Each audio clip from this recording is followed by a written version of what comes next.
Hi boys and girls, Miss Sloan here. I hope everybody is keeping well and I hope you're not missing school too much, but all your teachers are missing you very much and I hope that everyone's enjoying time at home and spending some time with their family. Today I'm going to be reading one of my favourite stories, and if you're in year 1 or year 2 you may have read this book already before with me, so I hope you enjoy it. This book is called Paddington in the Garden by Michael Bond. I love all the Paddington books, there's so many of them, and this is one of my favourites, so I hope you enjoy. You can see. One morning, Paddington Bear went out into the garden and began making a list of all the nice things he could think of about being a bear and living with the Browns. He had a room of his own and a warm bed to sleep in, and he had marmalade for breakfast every morning. In darkest Peru, he had only been allowed it on Sundays.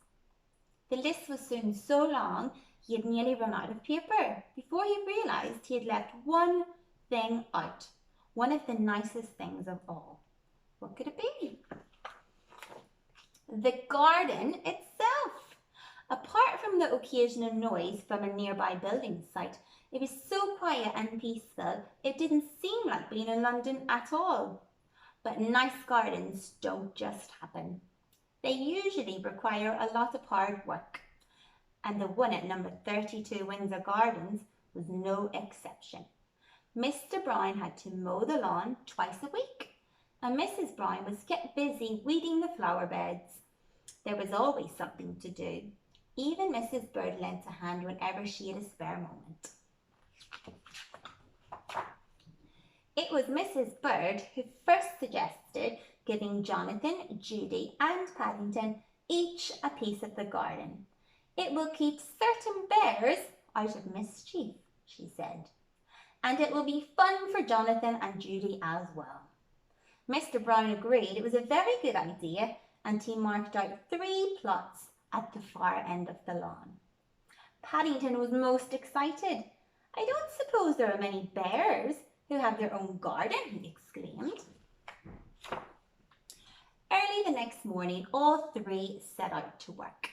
Judy decided to make a flower bed, and Jonathan had his eye on some old paving stones. Paddington didn't know what to do. In the past, he had often found that gardening was much harder than it looked, especially when you only had paws.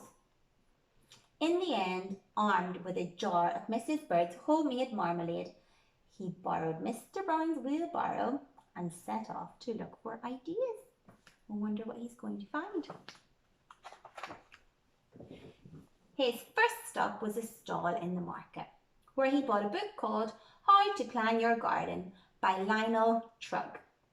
It came complete with a large packet of assorted seeds, and if the picture on the front cover was anything to go by, it was no wonder Mr. Trugg looked happy, for he seemed to do most of his planning while lying in a hammock. By the end of the book, without lifting a finger, he was surrounded by blooms. Paddington decided it was a very good value indeed, especially when the owner of the stall gave him 2 pence change. Very nice. Mr. Trugg's book was full of useful hints and tips. The first one suggested that before starting work, it was a good idea to close your eyes and try to picture what the garden would look like when it was finished. Having walked into a lamppost by mistake, Paddington decided to read another page or 2, and there he found a much better idea. Mr. Trugg advised standing back and looking at the site from a safe distance, preferably somewhere up high. He knew just the spot. I wonder where he's going. By the time Paddington reached the building site near the Browns' house, it was the middle of the morning, and the men were all at their tea break.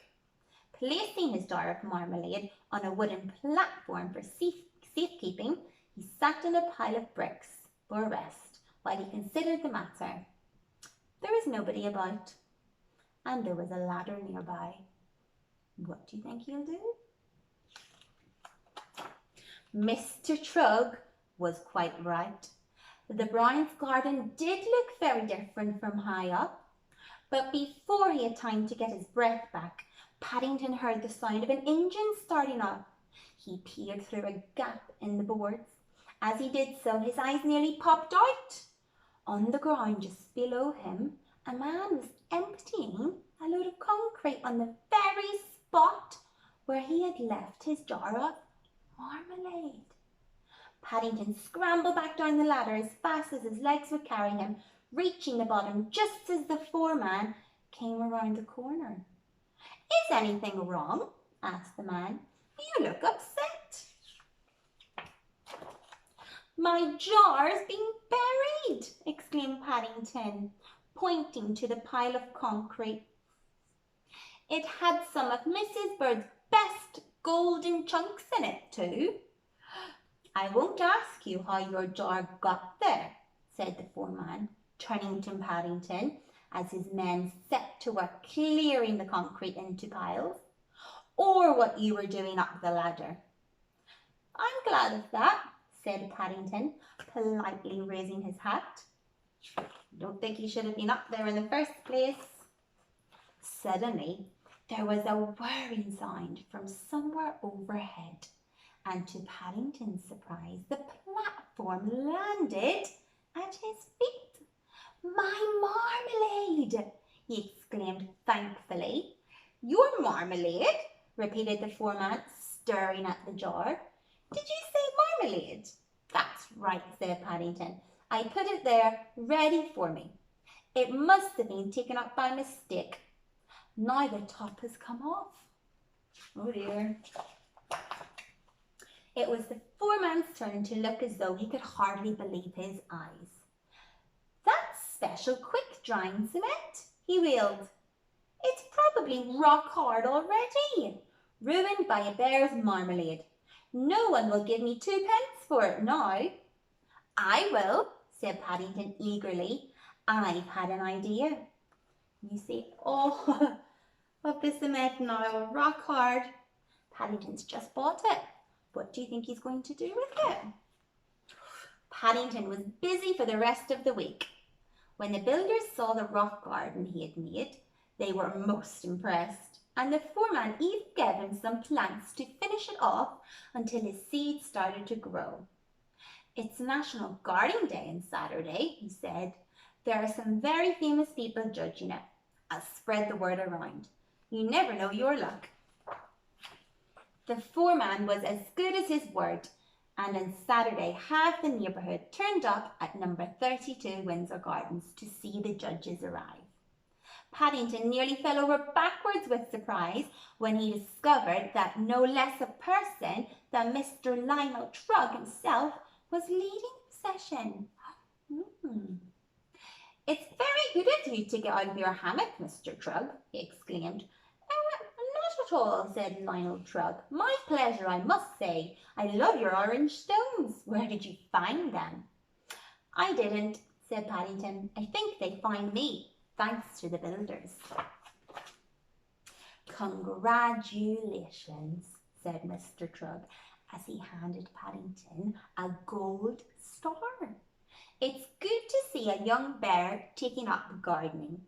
I hope you will be the first of many." "Who would have believed it?" said Mr. Brown, as the last of the crowd departed. "You must write and tell Aunt Lucy all about it," said Mrs. Bird. "They'll be very excited in the Home for Retired Bears when they hear the news."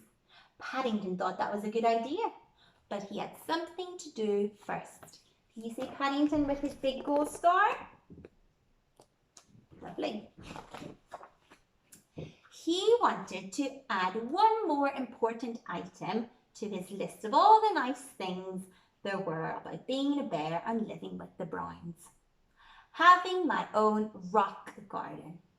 Then he signed his name and added his special paw print just to show he was genuine. You see his special paw print. And that, boys and girls, is the end. I hope you enjoyed that story. I enjoy it because it makes me think of having a really nice garden. I live in a ground floor flat and I don't have very much space outside, so this helps me think about having a lovely, big, beautiful garden that I can do lots of wonderful things in, like Paddington and his family. So I hope you enjoy it, and maybe I'll have another book for you very soon. But